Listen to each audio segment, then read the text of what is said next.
بسم اللہ الرحمن الرحیم۔ ہمارا آج کا عنوان ہے نہج البلاغہ کا خطبہ نمبر 3۔ یہ خطبہ شکسپیئر کے نام سے مشہور ہے۔ حضرت امام علی علیہ السلام نے فرمایا، خدا کی قسم،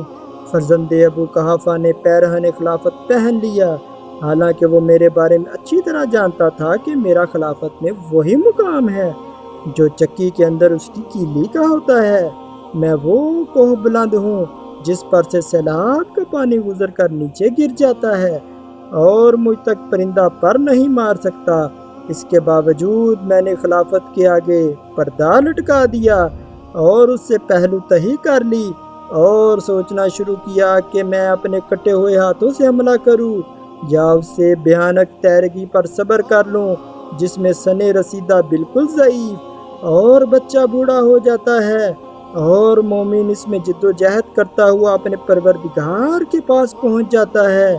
مجھے اس اندھیر پر صبر ہی کرین عقل نظر آیا، لہٰذا میں نے صبر کیا، حالانکہ آنکھوں میں غبار اندوہ کی خلش تھی اور حلق میں غم و رنج کے پھندے لگے ہوئے تھے۔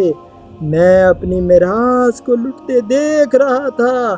یہاں تک کہ پہلے نے اپنی راہ لی اور اپنے بعد خلافت ابن خطاب کو دے گیا۔ پھر حضرت نے بطور تمثیل عاشی کا یہ شعر پڑھا،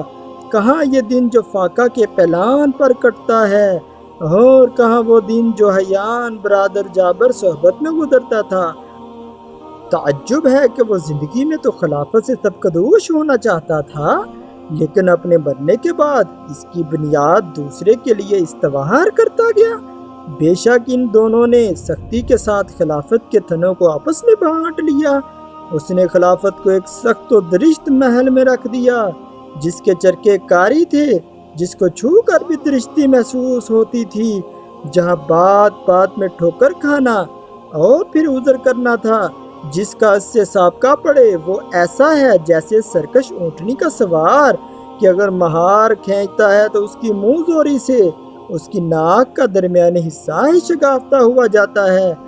جس کے بعد مہار دینا ہی ناممکن ہو جائے، اور اگر بھاگ کو ڈھیلا چھوڑ دیتا ہے تو وہ اس کے ساتھ مہلکوں میں پڑ جائے گا۔ اس کی وجہ سے بقائے عزت کی قسم لوگ کجروی، سرکشی، متلون مزاجی اور بے راہ روی میں مبتلا ہو گئے۔ میں نے اس طویل مدت اور شدید مصیبت پر صبر کیا، یہاں تک کہ دوسرا بھی اپنی راہ لگا اور خلافت کو ایک جماعت میں محدود کر گیا اور مجھے بھی اس جماعت کا ایک فرد خیال کیا۔ اے اللہ، مجھے اس شورا سے کیا لگاؤ، ان میں کہ سب سے پہلے کے مقابلہ ہی میں میرے استحقاق و فضیلت میں کب شک تھا جو اب ان لوگوں میں بھی شامل کر لیا گیا ہوں، مگر میں نے یہ طریقہ اختیار کیا تھا کہ جب وہ زمین کے نزدیک ہو کر پرواز کرنے لگیں تو میں بھی ایسا ہی کرنے لگوں، اور جب وہ اونچے ہو کر اڑنے لگیں تو میں بھی اسی طرح پرواز کروں، یعنی حتی الامکان کسی نہ کسی صورت سے نباہ کرتا رہوں۔ ان میں سے ایک شخص تو کینہ و عناد کی وجہ سے مجھ سے منحرف ہو گیا اور دوسرا دامادی اور بعض نگفتہ بہ باتوں کی وجہ سے ادھر جھک گیا، یہاں تک کہ اس قوم کا تیسرا شخص پیٹ پھلائے سرگیں اور چارے کے درمیان کھڑا ہوا اور اس کے ساتھ اس کے بھائی بند اٹھ کھڑے ہوئے جو اللہ عز و جل کے مال کو اس طرح نکلتے تھے جس طرح اونٹ فصل ربیع کا چارہ چرتا ہے، یہاں تک کہ وہ وقت آ گیا جب اس کی بٹی ہوئی رسی کے بل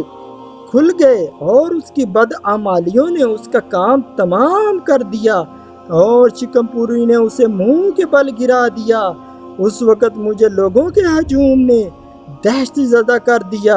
جو میری جانب بجو کے عیال کی طرح ہر طرف سے لگاتار بڑھ رہا تھا، یہاں تک کہ عالم یہ ہوا کہ حسن علیہ السلام اور حسین علیہ السلام کچلے جا رہے تھے اور میری ردا کے دونوں کنارے پھٹ گئے تھے۔ وہ سب میرے گرد بکریوں کے گلے کی طرح گھیرا ڈالے ہوئے تھے، مگر اس کے باوجود جب میں امر خلافت کو لے کر اٹھا تو ایک گروہ نے بیعت توڑ ڈالی اور دوسرا دین سے نکل گیا اور تیسرے گروہ فسق اختیار کر لیا، گویا انہوں نے اللہ کا یہ ارشاد سنا ہی نہ تھا کہ یہ آخرت کا گھر ہم نے ان لوگوں کے لیے قرار دیا ہے جو دنیا میں نہ بیجا بلندی چاہتے ہیں نہ فساد پھیلاتے ہیں، اور اچھا انجام پرہیزگاروں کے لیے ہے۔ ہاں ہاں، خدا کی قسم ان لوگوں نے اس آیت کو سنا تھا اور یاد کیا تھا، لیکن ان کی نگاہوں میں دنیا کا جمال کھپ گیا اور اس کی سجدہ نے انہیں لبھا دیا۔ دیکھو اس ذات کی قسم جس نے دانے کو شگافتہ کیا اور زیرو چیزیں پیدا کی، اگر بیعت کرنے والوں کی موجودگی اور مدد کرنے والوں کے وجود سے مجھ پر حجت تمام نہ ہو گئی ہوتی اور وہ عہد نہ ہوتا جو اللہ نے علماء سے لے رکھا ہے کہ وہ ظالم کی شکم پوری اور مظلوم کی گرنسگی پر سکون و قرار سے نہ بیٹھیں، تو میں خلافت کی باغ دوڑ اسی کے کندھوں پر ڈال دیتا اور اس کے آخر کو اس پیالے سے سیراب کرتا جس پیالے سے اس کو اول سیراب کیا تھا، اور تم دنیا کو میری نظروں میں بکری کی چھینک سے بھی زیادہ ناقابل اعتنا پاتے۔ لوگوں کا بیان ہے کہ جب حضرت خطبہ پڑھتے ہوئے اس مقام تک پہنچتے تو ایک عراقی باشندہ آگے بڑھا اور ایک نوشتہ حضرت کے سامنے پیش کیا۔ آپ اسے دیکھنے لگے۔ جب فارغ ہوئے تو ابن عباس نے کہا، یا امیر المومنین علیہ السلام، آپ نے جہاں سے خطبہ چھوڑا تھا وہیں سے اس کا سلسلہ آگے بڑھائیں۔ تو حضرت علیہ السلام نے فرمایا کہ اے ابن عباس، یہ تو شکشکا وہ ہوتا ہے، گوشت کا وہ نرم لوتھڑا جو اونٹ کے منہ سے سستی و ہجان کے وقت نکلتا ہے تھا، جو ابھر کر دب گیا۔ ابن عباس کہتے تھے کہ مجھے کسی کلام کے متعلق اتنا افسوس نہیں ہوا جتنا اس کلام کے متعلق اس بنا پر ہوا کہ حضرت علیہ السلام وہاں تک نہ پہنچ سکے جہاں تک وہ پہنچنا چاہتے تھے۔ علامہ رضی کہتے ہیں کہ خطبے میں ان